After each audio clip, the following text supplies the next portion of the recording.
ایک حدیث میں امام مجاہد کہتے ہیں کہ ہم ایک انصاری صحابی کے پاس چلے گئے، یہ تابعی ہیں، بہت بڑے مفسر ہیں۔ ہم ایک انصاری صحابی کے پاس چلے گئے اور ہم نے کہا دجال کے بارے میں ہمیں وہ بات بتائیں جو اللہ کے رسول سے سنی ہے، کوئی اور نہیں بتانا۔ یہ ہے منہج، یہ ہے عقیدہ اور یہ ہے علم۔ امام مجاہد نے کہا صحابی رسول سے ہمیں وہ بات بتانی ہے جو اللہ کے رسول سے سنی ہے، ادھر ادھر کی کوئی بات نہیں بتانی۔ ادھر ادھر سے کیا مراد؟ جو یہودیوں نے بتائی، جو عیسائیوں نے بتائی، جو اہل کتاب کی کتابوں میں لکھی ہے، وہ بھی تو باتیں کرتے تھے، وہ نہیں بتانی، وہ بتانی ہے جو اللہ کے رسول نے بتائی ہے۔ تو ہمیں اس صحابی نے ایک حدیث بیان کی اور اس میں انہوں نے یہ بھی بتایا کہ اللہ کے پیارے نبی علیہ السلام نے ارشاد فرمایا دجال جب آئے گا زمین پہ بارش ہوگی اور بعض دفعہ پیداوار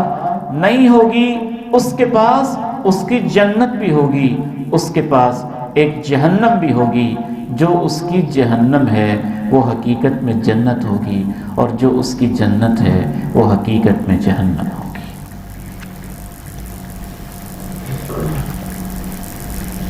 ایک اور روایت میں آپ نے ارشاد فرمایا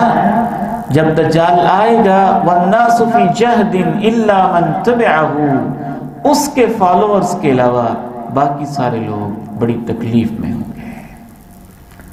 یعنی بحرانوں میں، خوراک کا بحران، پانی کا بحران، اجناس کا بحران، باقی چیزوں کا بحران ہوگا باقی لوگوں کے اوپر، جو اس کو مانیں گے ان کو وہ نوازتا جائے گا۔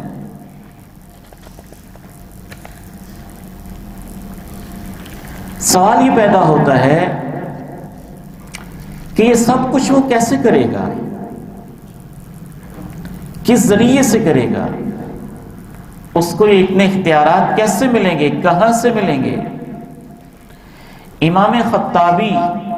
حدیث کے بہت بڑے شارح خود ہی کہتے ہیں کہ یہ سوال پیدا ہوتا ہے کہ اللہ کا دشمن اور باغی دجال اور اس کے ہاتھوں ایسی ایسی چیزیں آخر کیسے ہوں گی؟ مردوں کو زندہ کرنا یہ تو بڑی بڑی نشانیوں میں سے ایک نشانی ہے، تو اللہ دجال کو یہ ساری طاقتیں کیسے دے دے گا، حالانکہ وہ جھوٹا ہے، بہتان باز ہے اور اپنے آپ کو رب کہلواتا ہے۔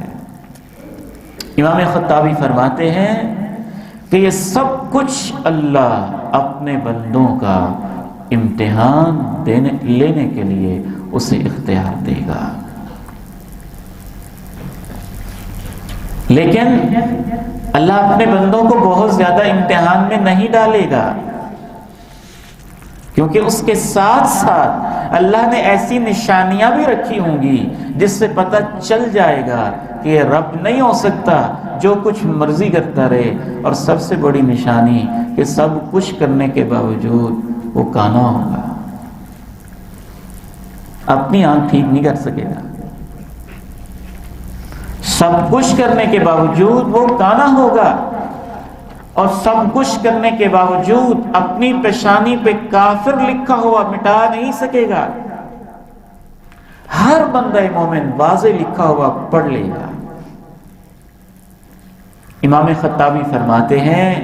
یہ اللہ نے بڑی بڑی نشانیاں رکھی ہوں گی تاکہ اہل ایمان زیادہ آزمائش کے اندر مبتلا نہ ہوں۔